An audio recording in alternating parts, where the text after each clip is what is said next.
வணக்கம். முத்துக்குமார். இப்போ வந்து மல்டிபேக்கர் ஸ்டாக்ஸ் பத்தி வந்து எப்படி அனாலிசிஸ் பண்றது?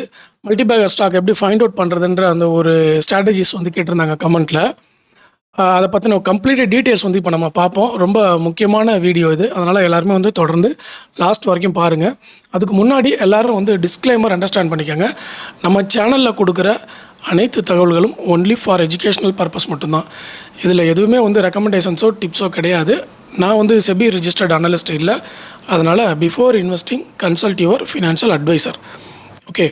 சரி, இப்போது மல்டிபேக்கர் அப்படின்னு பார்க்கும்பொழுது, மல்டிபேக்கரில் வந்து நம்ம நிறைய டேட்டா வந்து கலெக்ட் பண்ணணும். ஒரே டேட்டாவை வச்சு மல்டிபேக்கர் ஸ்டாக்ஸை வந்து பிக் பண்ண முடியாது. அதே மாதிரி ஒரு தடவை மல்டிபேக்கராக இருந்த கம்பெனி எப்பயுமே மல்டிபேக்கராகவே இருக்கணும். அதாவது இப்போ இந்த ஒரு 5 வருஷத்தில் மல்டிபேக்கர் ஆகிடுச்சு அப்படின்னா, திருப்பியும் அடுத்த 5 வருஷத்துக்கு அது மல்டிபேக்கராக இருக்கணும் அப்படிங்கிறதெல்லாம் கிடையாது. அந்த மாதிரி வந்து பெரும்பாலான நேரங்களில் இருக்காது. ஓகே. மாடரேட்டாக பல வருடங்களாக ஏறிக்கிட்டே வரக்கூடிய கம்பெனிகளை வந்து என்ன பண்ணுவாங்கன்னா, லார்ஜ் கேப்பில் இன்க்ளூட் பண்ணி ப்ளூ சிப் ஸ்டாக்ஸ் அப்படின்னு சொல்லிடுவாங்க. அது வந்து மல்டிபேக்கர் ஆகாது. ஆனால் வந்து ஒரு சிங்கிள் பேக், டபுள் பேக்குன்ற லெவலில் கொண்டு போய் கொடுக்கும். இந்த மல்டிபேக்கர் அப்படின்றது வந்து சடனாக ஏதாவது ஒரு மூமெண்ட் நடக்கும் பொழுது, அந்த கம்பெனியோடைய மேனேஜ்மெண்ட்லையோ இல்லை அந்த கம்பெனியோடைய என்ன செக்டாரில் இருக்கோ அந்த செக்டார்லேயோ நடக்கும் பொழுது, அது வந்து சடனாக ஒரு மல்டிபேக்கராக வந்து மாறும். ஓகே. அதில் வந்து நம்ம ஒரே டிஃபால்ட்டான ஸ்ட்ராட்டஜியை வந்து எப்பயுமே ஃபாலோ பண்ணக்கூடாது. ஓகே. மல்டிபேக்கரை பொறுத்தளவில் அது எங்கே இருந்து ஆரம்பிக்கணும் அப்படின்னு பார்த்தீங்கன்னா, ஃபஸ்ட்டு வந்து அவங்க ஆரம்ப புள்ளி, அதாவது அதனுடைய எண்டு பாயிண்ட் எங்கே ரிசல்ட் கொடுக்குன்னா நெட் ப்ராஃபிட்டில் தான் கொண்டு போய் கொடுக்கும். ஓகே. அந்த நெட் ப்ராஃபிட்டை பொறுத்து தான் அந்த மல்டிபேக்கரை வந்து ஐடென்டிஃபை பண்ணுவாங்க. நெட் ப்ராஃபிட் வந்து இன்க்ரீஸ் ஆகிருக்கும். ஃபஸ்ட்டு டேட்டா நீங்கள் பார்க்க வேண்டியது அங்கே தான். ஓகே. ஸோ நெட் ப்ராஃபிட்டை நீங்கள் வந்து நெட் ப்ராஃபிட் வந்ததுக்கப்புறம் போய் பார்த்தீங்கன்னா, ஆல்ரெடி அது மல்டிபேக்கராக ஆகியிருக்கும். ஓகேவா? அப்போ நெட் ப்ராஃபிட் இன்க்ரீஸ் ஆக போகிற ஸ்டாக் எது அப்படிங்கிறத கண்டுபிடிக்கணும். நெட் ப்ராஃபிட் இன்க்ரீஸ் ஆக போகிற ஸ்டாக் அப்படின்னா 30%, 40% இன்க்ரீஸ் ஆக போகிற ஸ்டாக்ஸ்லாம் மல்டிபேக்கராக மாறாது. நெட் ப்ராஃபிட் வந்து மல்டிஃபோல்டு மாறுது பாருங்கள். இப்போது 100 கோடி லாபம் கொடுக்கக்கூடிய கம்பெனி அடுத்த வருடம் 800 கோடி இல்லை 900 கோடி லாபம் கொடுக்குதுன்னு வச்சுக்கோங்க. அப்போ அது மல்டிஃபோல்டு கொடுக்குது லாபம். அப்போ அந்த நிறுவனத்தை அது அந்த மாதிரி வர்றதுக்கான முன்னாடியே ஐடென்டிஃபை பண்ணணும். இந்த கம்பெனி அடுத்த வருஷம் இப்போ கொடுக்குற லாபத்தை விட ஒரு 5 மடங்கோ 10 மடங்கோ அதிகமான லாபம் கொடுக்க போகுது அப்படிங்கிறத ஐடென்டிஃபை பண்ணிவிட்டு அந்த இடத்துல பை பண்ணுவாங்க. ஓகே. இப்போ அந்த மாதிரி நடந்த ஒரு விஷயத்தை வந்து நான் உங்களுக்கு கிளியராக காமிக்கிறேன். நிறைய மல்டிபேக்கர் இருக்குது. நான் ஏதாவது ஒரு மல்டிபேக்கர் எடுத்து உங்களுக்கு கம்ப்ளீட்டாக டேட்டாவோட எக்ஸாம்பிள்ஸோடு நான் வந்து உங்களுக்கு சொல்கிறேன். அதில் என்ன நடந்திருக்கு அப்படிங்கிறத. ஓகே. நீங்கள் வந்து பொறுமையாக பாருங்கள் இந்த வீடியோவை. அப்போ ஒரு மல்டிபேக்கர் ஸ்டாக் வந்து நம்ம எப்படி பிக் பண்ணணும் அப்படின்ற அந்த ஐடியா வந்து உங்களுக்கு கிடைக்கும். இன்னும் நிறைய ஐடியாஸ் இருக்குது மல்டிபேக்கருக்கு. ஒரு சிங்கிள் ஐடியா அப்படின்றது கிடையாது. மல்டிபேக்கரை கண்டுபிடிக்கிறதுன்றது வந்து ஒரு ஆர்ட்டு. ஓகே. அது அந்த எக்ஸ்பீரியன்ஸில் வரும். நிறைய சார்ட்டர்ட் அக்கௌண்ட்ஸ் இதை பண்ணுவாங்க. ஃபினான்ஷியல் அட்வைசர்ஸு, ஃபினான்ஷியல் அனலிஸ்ட் வந்து நிறைய பேர் வந்து இதை பண்ணுவாங்க. ஆனால் ரொம்ப நுணுக்கமாக இருக்கிறவங்க தான் பண்ணுவாங்க. எல்லோரும் பண்ண மாட்டாங்க. அவங்களே 10ல் ஒரு 2 பேருக்கு தான் வந்து அந்த மல்டிபேக்கரை கேட்ச் பண்ணக்கூடிய அந்த தன்மை இருக்கும். ஏன்னா அவங்க ஃபோக்கஸ் மல்டிபேக்கர் பக்கம் மட்டுமே இருந்தால் மட்டும்தான் அதை கண்டுபிடிக்க முடியும். மற்ற அனாலிசிஸ்லாம் பண்ணிகிட்டு இருந்தாங்கன்னா மல்டிபேக்கருக்குள்ளே வரவே மாட்டாங்க. ஏன்னா மல்டிபேக்கர் அப்படி தான் ஒரு இலைமறை காய அப்படியே ஒளிஞ்சிருந்து தான் வளர்ந்து வரும். ஓகே. அந்த டேட்டாவெல்லாம் இப்போ நம்ம பார்ப்போம். ஏதாவது ஒரு எக்ஸாம்பிள் எடுத்துக்கிட்டு இப்போ நம்ம எக்ஸ்பிளைன் பண்ணுறேன். அதை கம்ப்ளீட்டாக பாருங்கள். ஓகே. இப்போ வந்து நான் ஒரு கம்பெனியை எடுத்திருக்கேன் சாம்பிளுக்கு. இந்த கம்பெனியோட சார்ட் பாருங்கள். கிட்டத்தட்ட 2012லேருந்து 2011லேருந்து ஓகே 2011லேருந்து அந்த கம்பெனி வந்து 2023 வரைக்கும் ஓகே ஏறவே இல்லை. லாஸ்ட்டாக பார்த்தீங்கன்னா 2020ல் 21ல் ஒரு ஏற்றம் கொடுத்துருக்கு. அதுக்கப்புறம் பார்த்தீங்கன்னா 2023 வரைக்கும் அப்படியே தான் இருந்திருக்கு. கிட்டத்தட்ட 11லேருந்து 23னா 12 வருஷம் காட்டுக்கு போன மாதிரி 12 வருஷம் அந்த ஸ்டாக் ஏறவே இல்லை. ஓகே. 2023ல் அந்த ஸ்டாக் 10 ரூபாவில் இருந்திருக்கு. 10 ருபீஸ்லேயே இருந்து அதனுடைய ஹையஸ்ட் ப்ரைஸ் பார்த்தீங்கன்னா 259க்கு போயிருக்கு. ஆக்சுவலாக இது வந்து 2025ல் இந்த ஸ்டாக்கை வந்து ஸ்ப்ளிட்டு போட்டிருந்தாங்க. 5:1:5 ஸ்ப்ளிட்டு போட்டிருந்தாங்க.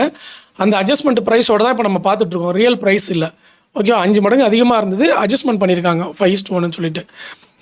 சரி, இப்போ வந்து இந்த ஸ்டாக் வந்து 10 ரூபாவில் இருந்து 250 ரூபா அப்படின்னா 25 மடங்கு வந்து இந்த ஸ்டாக்கு வித்தின் இயரில் ஏறி இருக்குது. ஒரு வருடத்தில் 25 மடங்கு ஏறி இருக்குது. இந்த கம்பெனி பேர் Jai Balaji industries limited. Okay. அதுக்கப்புறம் இந்த கம்பெனி பார்த்தீங்கன்னா 258லேருந்து இப்போ திருப்பியும் 68 ரூபாய்க்கு வந்துருச்சு, ஏறலை. ஒரு தடவை இது மல்டிபேக்கராக இருந்தது. ஓகேவா? அதுக்கப்புறம் இது திருப்பியும் வந்து இறங்கிருச்சு இந்த ஸ்டாக். ஓகே. இப்போ பார்த்தீங்கன்னா, அதே 2023ல வாங்குனவங்களுக்கு இப்போ 5% 5 மடங்கு ஏற்றத்தில இருக்கு. 5, 6 மடங்கு ஏற்றத்தில இருக்கு. அவ்வளோதான். ஸோ, இப்போ இந்த ஏற்றத்துக்கான காரணம் என்ன? இது வந்து செக்டார்ல நடந்ததா? அல்லது கண்ட்ரியோட குரோத்ல நடந்ததா? அல்லது இந்த கம்பெனியோட குரோத்ல நடந்ததா? என்ன நடந்ததுன்றத தெளிவா பார்த்தீங்கன்னா, உங்களுக்கு மல்டி பேக்கருக்கான அந்த லிஸ்ட்ட கண்டுபிடிக்கிறதுக்கு சில டேட்டாக்கள் கிடைக்கும். இப்போ அந்த டேட்டாவ போய் நம்ம பார்ப்போம். இப்போ நான் என்ன பண்றேன், அந்த கம்பெனியுடைய ஃபண்டமெண்டல் டேட்டா எடுக்கிறேன். ஓகே. அந்த கம்பெனியுடைய ஃபண்டமெண்டல் டேட்டா எடுக்கும்பொழுது, இங்க பாருங்க இது வந்து இயர்லி ரிசல்ட் எனக்கு வரேன். இயர்லி ரிசல்ட்ல உங்களுக்கு கிளியரா தெரியுதா? இப்போ இந்த கம்பெனியுடைய டேட்டால இங்க இந்த இடத்துல நம்ம பார்த்துருக்குறோம். இந்த இடத்துல கிட்டத்தட்ட 10 வருஷமா இந்த இடத்துல 12 வருஷமா அந்த ஸ்டாக் ஏறல. 2023ல இந்த இடத்துல 2021ல ஒரு ஏற்றம் குடுத்தது. 2023ல ஃபுல்லா வந்து ஏற்றம் குடுத்தது. அதுக்கப்புறம் ஏறல. ஸோ இந்த ஏற்றத்துக்கான ரீசன் தான் இப்போ நம்ம பார்க்க போறோம். அதுல முதல் டேட்டா என்னன்னு பார்த்தீங்கன்னா, இந்த கம்பெனியோட நெட் ப்ராஃபிட். நெட் ப்ராஃபிட் அப்படின்னு நீங்க பார்க்கும்பொழுது இங்க பாருங்க. 2015 இந்த இடத்துல பாருங்க. தெரியுதுங்களா? 2015ல அந்த கம்பெனி -386 கோடி நெகட்டிவ்ல தான் இருந்திருக்கு. ஸோ இப்போ என்ட்ட இருக்கிறது 10 வருஷம் டேட்டா அதனால காமிக்கிறேன். ஓகே. அங்கேருந்து ஃபுல்லாவே இந்த கம்பெனி பாருங்க. ஃபுல்லா மைனஸ் தான். 2016ல மைனஸ், 2017ல மைனஸ், 2018ல மைனஸ், 19 மைனஸ், 20 மைனஸ், 21 மைனஸ்.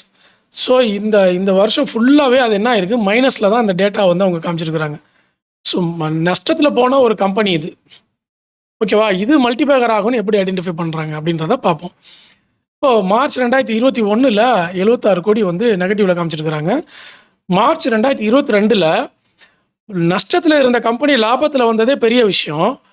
அதுலயும் 48 கோடி வந்து லாபத்துல வந்திருக்கு அந்த கம்பெனி.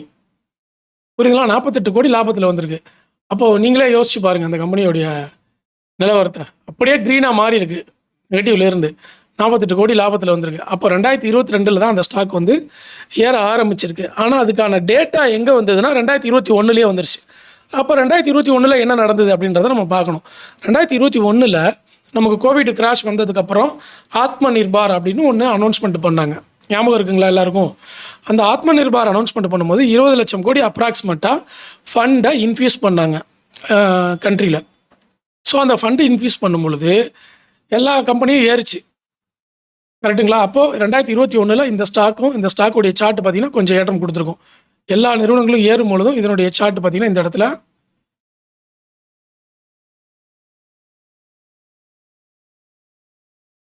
இடத்துல பாருங்க. இது 2021. திருப்பி 2022ல கன்சல்டேஷன் பண்ணிட்டு 23லேருந்து ஏற ஆரம்பிச்சிருச்சு. ஓகே. அப்போ என்ன பண்ணியிருந்தாங்க இவங்க அப்படின்னா, அந்த 20 லட்சம் கோடியில் 8 லட்சம் கோடி வந்து ஜல்ஜீவன் அப்படின்னு சொல்லிட்டு ஒரு ஸ்கீமுக்காக அரசாங்கம் ஒதுக்கியிருந்தாங்க. 8 லட்சம் கோடி ஜல்ஜீவன் அப்படின்ற ஒரு ஸ்கீமுக்காக ஒதுக்கியிருந்தாங்க. அப்ராக்சிமேட்டாக துல்லியமாக சொன்னால் 8.69 8,69,000 கோடி வந்து ஒதுக்கியிருந்தாங்க. அதில் ஃபஸ்ட்டு ட்ரான்ச்லேயே வந்து 3 lakhs crore வந்து ஒதுக்கிட்டாங்க. எதுக்குன்னா இந்த ஜல்ஜீவன். ஜல்ஜீவன்னா என்ன அப்படின்னா, இந்தியாவில் நிறைய இடங்களில் வந்து தண்ணீர் இல்லாமல் இருந்தது இல்லையா? அந்த இடத்துக்கு எல்லாமே தண்ணீர் கிடைக்கிறதுக்கு உத்தரவாதம் கொடுக்கறதுக்காக என்ன பண்ணாங்கன்னா, பைப் லைனை வந்து கொண்டு போய் அந்தந்த கிராமங்களில் கொண்டு போய் சேர்க்கறது. ஒவ்வொரு கிராமங்களுக்கும் அந்த பைப் லைனை கொண்டு போய் சேர்க்கறது. அதுதான் எல்லா கிராமங்களுக்கும் தண்ணீர் கிடைக்கணும் அப்படின்னு சொல்லிட்டு. அப்போது இந்த கம்பெனி என்ன பண்ணாங்க அப்படின்னா, அது வரைக்கும் இந்த கம்பெனி வந்து டிஎம்டி பாரில் அதிகமாக இன்வால்வ் ஆகிட்டு இருந்தாங்க. ஜெய் பாலாஜின்ற கம்பெனி. ஸோ அவங்க என்ன பண்ணுறாங்க, அவங்க பிஸ்னஸ் ஸ்கோரை லைட்டாக மாற்றுறாங்க. ஏன்னா அது லோ மார்ஜின் பிஸ்னஸ். எது அந்த அந்த டிஎம்டி பார் அந்த பிஸ்னஸ் வந்து அவங்களுக்கு லோ மார்ஜின் பிஸ்னஸ். கொஞ்சம் கம்மியாக தான் ப்ராஃபிட் வரும். அதுலேருந்து என்ன பண்ணுறாங்கன்னா, அவங்க பிஸ்னஸை அவங்க இந்த பைப்பு தயாரிக்கிறதா வந்து மாற்றுறாங்க. ஓகே. ஸோ அப்போது இதில் நல்லா புரிஞ்சுக்கோங்க. இதில் ஆர்டர் அவங்க அதே ரிலேட்டட் செக்டாரில் தான் இருக்காங்க. அயன் செக்டாரில் தான் இருக்காங்க. அதே அயன் செக்டாரில் அவங்க டிஎம்டிக்கு பதில் என்ன பண்ணிடுறாங்க, பைப்பு வந்து மேனுஃபேக்சர் பண்ணுறதுக்கு டேர்ன் ஓவர் ஆகுறாங்க. ஸோ அதுக்கு முன்னாடியே வந்து என்ன ஆகிடுது, நமக்கு இந்த இடத்துல ஆத்ம நிர்பார் அனௌன்ஸ்மெண்ட் வந்துடுது. ஜல்ஜீவனுக்கு 8.69 லட்சம் கோடி வந்து ஃபண்டு அலோகேஷன் ஆகுது. அதில் ஃபஸ்ட்டு ட்ரான்ச்லேயே 3 lakhs crore கொடுத்துட்றாங்க. கம்பெனிகளுக்கெல்லாம் வந்து அப்ரூவல் ஆகிடுது. அப்போ இவங்களும் என்ன பண்ணுறாங்க, அந்த பிஸ்னஸ் போனால் நமக்கு நல்லா வரும்னு சொல்லிட்டு என்ன பண்ணிடுறாங்க, டிஎம்டி பார் பிஸ்னஸ் லோ மார்ஜின் பிஸ்னஸை விட்டுட்டு அப்படியே ஹையர் மார்ஜின் பிஸ்னஸ்க்கு வர்றாங்க. ஓகே. ஸோ இங்கே பாருங்கள், அந்த ஷிஃப்ட் டு வேல்யூ ஆடட் ப்ராடக்ட்ஸ்னு போட்டிருக்கேன் இல்லையா? வேல்யூ ஆடட் ப்ராடக்ட்ஸ்னால் உங்களுக்கு தெரியும்ல. சாம்பிளுக்கு வந்து வேல்யூ ஆடட் ப்ராடக்ட்ஸ்னால் இப்போ தக்காளி இருக்குது. தக்காளியோட விலை வந்து 10 ரூபா ஒரு கிலோ அப்படின்னா, அதை தக்காளியை விற்றா நமக்கு வந்து கம்மியான ஒரு ப்ராஃபிட் வருது அப்படின்னா, தக்காளியை வச்சு வேறு ஏதாவது ஒரு ப்ராடக்ட் அதை கன்வெர்ட் பண்ணி அதே தக்காளியை விற்கிறது. தக்காளி ஜாமாக மாற்றி அதை விற்றீங்கன்னா நீங்கள் அதிகமான லாபத்துக்கு விற்கலாம். ஸோ அது வேல்யூ ஆடட் ப்ராடக்ட்ஸ்னு சொல்லுவாங்க. ஸோ அந்த மாதிரி இவங்க என்ன பண்ணிடுறாங்க, அந்த டிஎம்டி பார்லேருந்து டக்டைல் அயன் பைப்ஸுக்கும் ஸ்பெஷலைஸ்டு ஃபெரோ அலாய்ஸ்க்கும் வந்து கன்வெர்ட் ஆகுறாங்க. கன்வெர்ட் ஆனதுக்கப்புறம் தான் அவங்க பிஸ்னஸ் ரெவின்யூ வந்து இன்க்ரீஸ் ஆகுது. ஸோ அதுக்கப்புறம் பார்த்தீங்கன்னா அவங்களுடைய லாபம் வந்து அதிகரிக்குது. ஸோ அதில் அந்த ஜல்ஜீவனில் இருக்கிற அந்த ப்ராஜெக்டுடைய ஆர்டர் அந்த கிராமங்கள்லாம் வந்து பைப்லைன் பதிக்கணும் இல்லையா? ஸோ அந்த பைப்லைன் ஆர்டர் இவங்களுக்கு கிடைக்கிது. அதில் அவங்க அந்த வருஷம் மட்டும் பார்த்திங்கன்னா வெறும் 70 கோடி லாபம் பார்த்துட்டு இருந்த கம்பெனி 880 கோடி லாபத்துக்கு வந்துட்டாங்க. அப்படியே 10 மடங்கு லாபம் அதிகமாகிடுச்சு. புரியுதுங்களா? அப்போது அந்த லாபம் எங்கே ரிஃப்ளெக்ட் ஆகும்னா அந்த ஸ்டாக்குடைய ப்ரைஸில் நமக்கு மல்டிபேக்கராக மாறிடுச்சு. இப்போ அதுக்கப்புறம் என்ன பண்ணிட்டாங்கன்னா, அந்த ஒரு வருஷம் வந்து ரொம்ப அக்ரெசிவாக பிஸ்னஸ் பண்ணிட்டு இருந்தாங்க. அதாவது இந்தியாவோட இன்ஃப்ராஸ்ட்ரக்சரை பலப்படுத்தணுன்றதுக்காக அப்போ நிறைய செக்டார்ஸில் வந்து இந்திய அரசாங்கம் முதலீடு பண்ணாங்க ஆத்ம நிர்பார் மூலயமா. அப்போ ஒரு பெரிய ப்ராஜெக்ட் ஆர்டர் இவங்களுக்கு கிடச்சிது. அப்போ இவங்க அந்த ஆர்டரை எடுத்துட்டாங்க. அந்த ஆர்டரை எடுத்து நல்லா ப்ராசஸ் பண்ணி நல்லா 880 கோடி லாபம் வந்து காமிச்சிட்டாங்க. அதுக்கப்புறம் அதே மாதிரி ஆர்டர் வந்துக்கிட்டே இருக்கணும்ல. அதே மாதிரி ஆர்டர் வரல அப்படின்னா திருப்பி அந்த கம்பெனி பழைய நிலைமைக்கு கொஞ்சம் கொஞ்சமாக இறங்க ஆரம்பிச்சிடும். ஸோ அதே தான் இந்த கம்பெனியில் வந்து நடந்திருக்கு. இது மல்டிபேக்கர் ஆகிறதுக்கு முன்னாடி அந்த செக்டாரில் ஒரு சேஞ்சஸ் நடந்திருக்கு. அந்த செக்டாரில் நடக்கிற சேஞ்சஸை இந்த கம்பெனி தனக்கு சாதகமாக சூப்பராக பயன்படுத்திகிட்டு இருக்காங்க. அப்படியே வேல்யூ ஆடட் ப்ராடக்டாக தன்னை மாற்றிக்கிட்டு இருக்கிறாங்க, தன்னை பெண்ட் பண்ணியிருக்காங்க. அதுக்கப்புறம் அதில் வர ஆர்டரை எடுத்து அதில் அந்த கம்பெனியை வந்து நல்ல 70 கோடி இங்கே பாருங்கள் லாபம் நான் உங்களுக்கு காமிக்கிறேன், நெட் ப்ராஃபிட் காமிக்கிறேன் பாருங்கள். இங்கே பாருங்கள், அந்த கம்பெனி இந்த இடத்துல நமக்கு 2023 58 கோடி காமிச்சிருக்கிறாங்க. தெரியுதுங்களா உங்களுக்கு கிளியராக? இந்த இடத்துல பாருங்கள் 58 கோடி காமிச்சிருக்கிறாங்க 2023. அதுக்கப்புறம் 2024 880 கோடி காமிச்சிருக்கிறாங்க. 2025 குறைஞ்சிருச்சு, 880லேருந்து 558 குறைஞ்சிருச்சு. ஸோ இந்த இடத்துலையே அவங்க என்ன பண்ணிட்டாங்கன்னா பீக்கை தொட்டுட்டாங்க. சார்ட்டு போய் பார்த்தீங்கன்னா தெரியும். 2024 அந்த கம்பெனி என்ன ஆகிடுது, தன்னுடைய ஹையஸ்ட் பீக்கை போய் தொட்டுறாங்க. ஓகே, ஸோ அப்போது இங்கேருந்து என்ன ஆகிடுது, அதுக்கப்புறம் அவங்களுடைய வருமானம் வந்து குறையுது. ஸோ இங்கேயே சஸ்டெயின் பண்ணுறாங்க. அதுக்கப்புறம் திருப்பி அந்த ஸ்டாக்கு இறங்க ஆரம்பிக்குது. ஓகே, ஸோ இப்படி தான் வந்து அந்த மல்டிபேக்கர் அந்த கம்பெனியில் வேலை செஞ்சுருக்கு. எப்படி ஃபஸ்ட்டு இன்ஃபர்மேஷனே நம்ம என்ன பார்க்கணும், நெட் ப்ராஃபிட்டில் அவங்களுக்கு இன்க்ரீஸ் ஆகணும். அதுக்கு எந்த வழியில் வேணாலும் அவங்க பயன்படுத்தலாம். அதில் ஜெய்பாலாஜியில் பயன்படுத்தின இன்னொரு விஷயம் என்னென்னா, இப்போ நெட் ப்ராஃபிட் அதிகரிக்கணும் அப்படின்னா அதுக்கு வந்து நிறைய விஷயம் இருக்குங்க. ஒன்று, ஆர்டர் நிறைய எடுத்தாங்கன்னா நெட் ப்ராஃபிட் அதிகரிக்கும். அது ஒரு ஓப்பனான டேட்டா. ரெண்டாவது டேட்டா, அந்த கம்பெனியோடைய டெப்ட்டு பார்த்தீங்கன்னா இப்போ 100 கோடி டெப்ட் வாங்குவாங்க, அதை வச்சு ஒரு 300 கோடி சம்பாதிப்பாங்க. டெப்ட்டும் இன்க்ரீஸ் ஆகும், நெட் ப்ராஃபிட்டும் இன்க்ரீஸ் ஆகும். இது ரெண்டாவது ஒரு டேட்டா. மூணாவது டேட்டா, இப்போ அந்த கம்பெனி வந்து 10 கோடி லாபம் காமிச்சிக்கிட்டே இருக்கிறாங்க, 100 கோடி டெப்ட் கொடுத்துக்கிட்டு இருக்கிறாங்க. டெப்ட்டில் 100 கோடி இருக்குன்னா அந்த 100 கோடி கடனை அடைச்சிட்டாங்கன்னு வச்சுக்கோங்களேன். அடுத்த வருஷத்துலேருந்து பார்த்தீங்கன்னா அந்த 100 கோடி கடனை அடைச்சிட்டு இருந்தாங்கல்ல, அந்த 100 கோடியும் நெட் ப்ராஃபிட்டில் சேர்ந்துடும். அப்போ என்ன ஆகும்னா 110 கோடியாக லாபம் காமிப்பாங்க. அப்போ 10 கோடி லாபம் காமிச்சிட்டு இருந்த கம்பெனி 110 கோடியாக மாறும். ஸோ இந்த மாதிரி ஒரு கம்பெனிகளையும் நெட் ப்ராஃபிட் இன்க்ரீஸ் பண்ணுறதுக்கு பல வழிகள் உண்டு. ஓகேவா? அதெல்லாத்தையும் நம்ம பார்க்கணும். வெறும் ஆர்டர் எடுத்தால் மட்டும்தான் நெட் ப்ராஃபிட் இன்க்ரீஸ் ஆகும் அப்படின்றது கிடையாது. இப்போ ஜெய்பாலாஜியில் என்ன நடந்திருக்குன்னா, அவங்க டெப்ட்டையும் ரெடியூஸ் பண்ணியிருக்காங்க.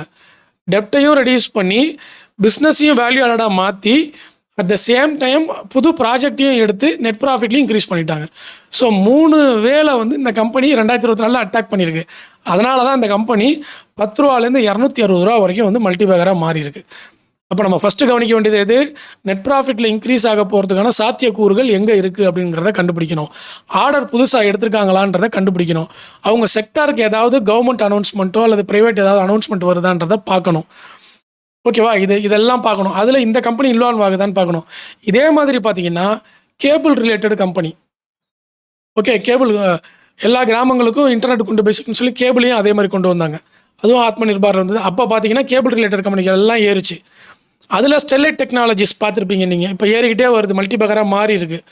ஓகே, இதில் ஒரு நண்பர் போட்டிருந்தார் 2019 வந்து அந்த கம்பெனியெல்லாம் அவாய்ட் பண்ணுறது பெஸ்ட்டுன்னு சொல்லியிருந்தீங்களே சார். நான் அந்த மாதிரிலாம் சொல்லவே மாட்டேன். ஸ்டெர்லைட் டெக்னாலஜிஸில் தூத்துக்குடியில் ஒரு பிரச்சனை இருந்தது. அந்த பிரச்சனையெல்லாம் சால்வ் ஆகி இப்போ என்ன பண்ணிட்டாங்கன்னா கம்பெனியை டீமர்ஜ் பண்ணிட்டாங்க. டெக்னாலஜியை தனியாக பிரிச்சுட்டாங்க. பிரித்ததுக்கு அப்புறம் இப்போ தான் அந்த கம்பெனி என்ன பண்ணியிருக்கு, கேபிள் ஆர்டர் எடுத்து ஸ்டெர்லைட் டெக்னாலஜிஸ் மல்டிபேக்கராக மாறி இருக்கிறது. புரியுதுங்களா? ஸோ இது எல்லாத்தையும் நீங்கள் வந்து கம்ப்ளீட்டாக அண்டர்ஸ்டாண்ட் பண்ணிக்கணும். இப்போ ஸ்டெர்லைட் டெக்னாலஜிஸ் அதுக்கு முன்னாடி வேறு மாதிரி இருந்தது. இப்போ வந்து கேபிள் ஆர்டர் எடுத்ததுக்கப்புறம் அந்த கம்பெனி என்ன பண்ணிட்டாங்க, வேகமாக மேலே மல்டிபேக்கர் ஆகிட்டாங்க. அதே மாதிரி கேபிள் HFCL வந்துச்சு. இன்றைக்கி கூட பார்த்தீங்கன்னா கேபிள் கம்பெனிகள் எல்லாமே ஏற்றம் கொடுத்துருக்கு. எதனால் ஏற்றம் கொடுத்துருக்குன்னா, போன தடவை ஏற்றம் கொடுத்தது எல்லாமே எதனாலன்னா, ஆத்ம நிர்பாரில் இன்டர்நெட்டை எல்லா இடத்துக்கும் கொண்டு போய் சேர்க்கணும் அப்படின்ற ஆர்டர் வந்தது. அதனால் கேபிள் கம்பெனிகள்லாம் வந்து பெரிய அளவில் ஏற்றம் கொடுத்தாங்க. இப்போ இன்றைக்கி டேட்டு போய் பாருங்கள். இன்றைக்கி வந்து 17 ஆகஸ்ட் 2026. இன்றைக்கி கேபிள் கம்பெனிகள்லாம் ஏறி இருக்கு. ஏன் ஏறி இருக்குது? அந்த ஆர்டர் முடித்து 1.5 வருஷம் ஆகுது. அந்த ஆர்டர்லாம் அந்த டேட்டாலாம் முடிஞ்சு போச்சு. அது பழைய நியூஸ். இப்போ புதிய நியூஸ் என்னன்னு பார்த்தீங்கன்னா, டேட்டா சென்டருக்கு கேபிள் தான் கண்டிப்பாக தேவை. டேட்டா சென்டரில் வேலை பார்க்குற எல்லாரும், ஐடியில் வேலை பார்க்குறவங்களுக்கு தெரியும். டேட்டா சென்டருக்குள்ளே போனீங்கன்னா எவ்வளோ கேபிள்ஸ் இருக்குன்னு. ஒவ்வொரு சிஸ்டத்துலேயும் ஒவ்வொரு போர்ட்டையும் கனெக்ட் பண்ணுறதுக்கு எல்லாத்துக்கும் கேபிள் தான் வேணும். ஓகே, ஸோ டேட்டா சென்டர் அந்த செக்டார் வளரும் பொழுது கேபிள் நிறுவனங்கள் வளர்ந்தே ஆக வேண்டும். வேறு வழியே கிடையாது. எல்லாத்துக்கும் கேபிள் தான் தேவை. அங்கே பேக் போனாவே கேபிள் தான் இருக்கும் கனெக்ட் பண்ணுறதுக்கு. ஒரு சர்வர் டு இன்னொரு சர்வர் கனெக்ட் பண்ணுறாங்கன்னா அப்படியே பஞ்ச் ஆஃப் கேபிள் போகும். அப்படியே 500 கேபிள் மொத்தமாக கனெக்ட் ஆகும். 1000 கேபிள் மொத்தமாக கனெக்ட் ஆகும். டேட்டா சென்டரில் வேலை பார்த்துருக்கவங்களுக்கு தெரியும். கண்டிப்பாக பார்த்துருந்தீங்கன்னா அதை போடுங்க, எவ்வளோ கேபிள்ஸ் உங்கள் அந்த பேக்ரவுண்டில் போகுதுன்னு சொல்லிட்டு. ஓகே, ஸோ அது எல்லாமே இப்போ டேட்டா சென்டர் வந்து இந்த அதிகரிச்சுக்கிட்டே வருது. டேட்டா சென்டர் அடுத்த ஒரு மல்டிபேக்கர் ஸ்டாக்ஸ் உருவாக்கிக்கிட்டு வருது அந்த செக்டார். ஏன்னா நான் நேற்றுக்கு சொன்னாலே, லாஸ்ட் வீடியோவில் சொல்லியிருந்தேன் இல்லையா, இப்போ நான் பேசுகிறது ஒரு டேட்டா, இது ஒரு டேட்டா சென்டரில் ஸ்டோர் ஆகும். நீங்கள் லைக் பண்ணிங்கன்னா அது ஒரு டேட்டா, அது போய் ஒரு டேட்டா சென்டரில் ஸ்டோர் ஆகும். நீங்கள் எதுவுமே பண்ணலை, சும்மா பார்த்தீங்கன்னா அது வாட்ச் டைம் கிரியேட் பண்ணும், அனலிட்டிக்ஸ் கிரியேட் பண்ணும், அது போய் ஒரு டேட்டா சென்டரில் ஸ்டோர் ஆகும். இந்த மாதிரி இனிமேல் நம்ம பண்ண போகிறது எல்லாமே டேட்டா சென்டர் தான். ஓகே, இந்த டேட்டா சென்டர் தான் இனிமேல் வளரப்போகுது அப்படிங்கிறத 10 வருஷத்துக்கு முன்னாடி சில கம்பெனிகள் வந்து கணிச்சாங்க. சில முதலாளிகள் அதை கணிச்சாங்க, சில பிஸ்னஸ் மேன்ஸ் அதை கணிச்சாங்க. நிறைய கம்பெனிகள் 10-15 வருஷத்துக்கு முன்னாடி டேட்டா சென்டரை இன்வெஸ்ட்மெண்ட் பண்ணி ஓப்பன் பண்ண ஆரம்பிச்சிட்டாங்க. நமக்கு இப்போ தான் தெரியுது. எனக்கு தெரியும் 15 வருஷத்துக்கு முன்னாடி எந்தெந்த கம்பெனிகள்லாம், நான் வேலை பார்த்த கம்பெனிலே வந்து 15 வருஷத்துக்கு முன்னாடி 100 கோடி ரூபா இன்வெஸ்ட்மெண்ட் பண்ணி டேட்டா சென்டரை ஓப்பன் பண்ணாங்க. ஆனால் அப்போல்லாம் அதுக்கு பெருசாக வேல்யூ இல்லை. ஆனால் அவங்களுக்கு தெரியும் 10 வருஷத்தில் டேட்டா சென்டர் தான் பெரிய பிஸ்னஸ் அப்படின்னு சொல்லிட்டு. ஸோ அதனால் இப்போ பார்த்தீங்கன்னா டேட்டா சென்டருக்கு தான் அதிகமான ஒரு வேல்யூஷன் போயிட்டு இருக்கு. அது ரிலேட்டடான கம்பெனிகள் எல்லாமே, டேட்டா சென்டர் ரேக் தயாரிக்கிற கம்பெனி, சர்வர் தயாரிக்கிற company, chip company, cable company. Okay, அதுக்கு ஏசி கம்பெனிகள் எல்லாமே மேலே ஏறிச்சில டேட்டா சென்டருக்கு ஏசி தேவைன்னு சொல்லிட்டு. ஸோ இந்த மாதிரி செக்டாரை வந்து பிரிக்கணும். அதில் எந்த கம்பெனி மேட்ச் ஆகுதுன்னு பார்க்கணும், அதில் எந்த கம்பெனி ஆர்டர் எடுக்கிறாங்கன்னு பார்க்கணும், எந்த கம்பெனியோட நெட் ப்ராஃபிட் இன்க்ரீஸ் ஆக போகுதுன்றதை பார்க்கணும். அதனால தான் ஆர்டர் எடுத்த கம்பெனிகளை வந்து நான் டெலிகிராமில் போஸ்ட் பண்ணிக்கிட்டே இருக்கேன். இந்த கம்பெனி இவ்வளோ ஆர்டர் எடுத்திருக்கு, இந்த கம்பெனி இவ்வளோ ஆர்டர் எடுத்திருக்கு. ஆர்டர் எடுத்த கம்பெனிகளில் கவனம் செலுத்துங்க. அந்த ஆர்டர் எக்ஸிக்யூட் ஆகாமல் இருக்கிறனால அந்த கம்பெனிகள் ஆர்டரை கையில் வச்சுட்டு ஏறாமல் இருக்கலாம். நான் BHL சொல்லியிருந்தேன்ல, 1 லட்சம் கோடிக்கு மேலே ஆர்டர் இருக்குது BHL. ஆனால் அவங்க இன்னும் எக்ஸிக்யூட் பண்ணாமல் இருக்காங்க. ஏதாவது ஒரு பிளான் பண்ணி டக்குன்னு ஒரு 3 to 6 months எக்ஸிக்யூஷன் பண்ணிட்டாங்கன்னா அவங்க நெட் ப்ராஃபிட் சடனாக இன்க்ரீஸ் ஆகிடும். கவர்மெண்ட் கம்பெனியில் NBCC 1,10,000 கோடிக்கு மேலே ஆர்டர் இருக்குது. எக்ஸிக்யூஷன் ஸ்லோவாக பண்ணிட்டு இருக்காங்க. அந்த எக்ஸிக்யூஷனை ஃபாஸ்ட் பண்ணிட்டாங்கன்னா டக்குன்னு கம்பெனி வந்து மேலே வந்துடும். சப்போஸ் அவங்க எக்ஸிக்யூஷனை ஃபாஸ்ட்டே பண்ணலை அப்படின்னாலும் கம்பெனி வந்து இறங்காது. ஏன்னா நிறைய ஆர்டர் இருக்குது. அப்படியே இறங்காமல் அப்படியே ஒரு ரேஞ்ச் பவுண்ட்லேயே சஸ்டெயின் பண்ணிட்டு போவாங்க. ஓகே, ஸோ இதெல்லாம் வந்து நீங்கள் மல்டிபேக்கரில் பார்க்கணும். ஃபஸ்ட்டு பாயிண்ட்டை, மல்டிபேக்கரில் நமக்கு என்ன தேவை, நெட் ப்ராஃபிட் இன்க்ரீஸ் ஆகிறதுக்கான காரணம் தேவை. அந்த காரணம் ஒன்று புது ஆர்டரில் இருக்கும், அல்லது கடனை வாங்கி புது ப்ராஜெக்ட் எடுத்து அதில் வின் பண்ணி காட்டுவாங்க. அப்புறம் கடனை குறைப்பாங்க, டெப்டை குறைப்பாங்க. இதெல்லாத்தையும் 3 சேர்ந்தும் பண்ணுவாங்க. அடுத்தது தன்னுடைய ப்ராடக்டை வேல்யூ ஆடட் ப்ராடக்டாக மாற்றுறது. ஓகே, இப்போ ஜெய்பாலாஜி மாறிச்சு இல்லையா, ஸ்டெர்லைட் வந்து ஸ்ட்ரைக்லாம் பண்ணாங்க, பிரச்சனை வந்துச்சு. அதுக்கப்புறம் டிமர்ஜ் பண்ணி தனித்தனி கம்பெனியாக மாற்றினாங்க. அதானி இப்போ தனித்தனியாக பிரிச்சிருக்காங்க பாருங்கள். அயனுக்கு ஒரு கம்பெனி. ஸோ இந்த மாதிரி டிமர்ஜ் பண்ணி அந்த கம்பெனியை தனி செக்டாரில் கொண்டு போயிட்டு அந்த செக்டாரை மட்டும் வளர்த்து விடுறது. ஸோ இந்த மாதிரி பல விஷயங்கள் வந்து பண்ணுவாங்க. அதனால தான் சொன்னேன், மல்டிபேக்கர் ஐடென்டிஃபை பண்ணுறது ஒரு ஆர்ட். அது அவ்வளோ சிம்பிளாக வந்து நம்ம ஐடென்டிஃபை பண்ண முடியாது. அதிலே கவனம் செலுத்திக்கிட்டே இருக்காங்க பாருங்கள். அவங்களால மட்டும்தான் அதனுடைய அந்த பாதையை கண்டுபிடிக்க முடியும். சும்மா நம்ம இன்றைக்கோ ஒரு நாள் வந்தோம், ஒரு மல்டிபேக்கர் ஸ்டாக்கை பார்த்தோம், அப்படியே மேம்போக்காக பார்த்தோம், நெட் ப்ராஃபிட் இன்க்ரீஸ் ஆகுதுன்னு பார்த்தோம்னா நம்ம கடைசியாக போய் அவங்க விற்றுட்டு போவாங்க பாருங்கள். இந்த ஜெய்பாலாஜியில் உச்சியில் விற்றுட்டு போனாங்க பாருங்கள். அதெல்லாம் நம்ம வாங்கி வச்சுட்டு இருப்போம் மல்டிபேக்கர் ஸ்டாக்குன்ட்டு. அதுக்கப்புறம் அந்த ஸ்டாக் அவ்வளோதான் 68 ரூபாய்க்கு வந்துருச்சு. ஓகே, இதுக்கப்புறம் திருப்பி அவங்க அடுத்த ஆர்டர் எடுக்கணும்.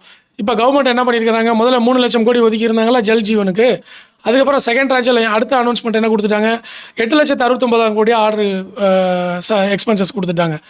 அப்போ இன்னும் 5,69,000 கோடி ஜல்ஜீவனுக்கு வருது. அப்போ திருப்பியும் 2வது ரொட்டேஷன் எப்போ அது வருது அப்படின்றத நம்ம வாட்ச் பண்ணிக்கிட்டே இருக்கணும். 3 லட்சம் கோடி கொடுக்கும்போதே ஏறிச்சு. அடுத்தது 5.69 எந்தெந்த கம்பெனிகளுக்கு பிரித்து கொடுக்குறாங்க, எந்தெந்த கம்பெனியில் ஆர்டர் எடுக்கிறாங்க, அந்த டேட்டாவெல்லாம் உருவி எடுக்கணும். எடுத்தால் தான் நீங்கள் வந்து அதில் மல்டிபேக்கரை ஐடென்டிஃபை பண்ண முடியும். ஓகே, ஸோ இதெல்லாம் வந்து மல்டிபேக்கருக்கான ஒரு ஸ்ட்ராட்டஜிஸ். நான் சாம்பிளோடு உங்களுக்கு காமிச்சிருக்கேன். இது பயனுள்ளதாக இருந்ததுன்னா கண்டிப்பாக லைக், கமெண்ட்டை சப்ஸ்கிரைப் பண்ணுங்கள். நிறைய டேட்டாஸ் வந்து டெலிகிராமில் போஸ்ட் பண்ணுறேன், அதெல்லாம் வந்து செக் பண்ணி பாருங்கள். ஃப்ரீ டெலிகிராம் தான். நம்ம எங்கேயும் வந்து பேமெண்ட்டு வாங்கிக்கிட்டு டிப்ஸோ ரெக்கமெண்டேஷன்ஸோ கொடுக்குறதில்ல. ஃபேக் சேனல்ஸ் ஏதாவது இருந்தால் அதை ரிப்போர்ட் பண்ணி விட்ருங்க. ஓகேவா? ஸ்பேம்னு சொல்லி நீங்கள் ரிப்போர்ட் பண்ணி விட்றலாம். அடுத்தது வந்து என்னுடைய ரெஃபரல் லிங்க் வந்து டிஸ்கிரிப்ஷன்லேயும் கமெண்ட்லேயும் கொடுத்துருக்கேன். விருப்பம் இருக்கிறவங்க டிமேட் அக்கௌண்ட் ஓப்பன் பண்ணணும் அப்படின்னு விருப்பம் இருக்கிறவங்க என்னுடைய ரெஃபரல் லிங்கை நீங்கள் பயன்படுத்தி அக்கௌண்ட் ஓப்பன் பண்ணி சப்போர்ட் பண்ணலாம். நன்றி, வணக்கம்.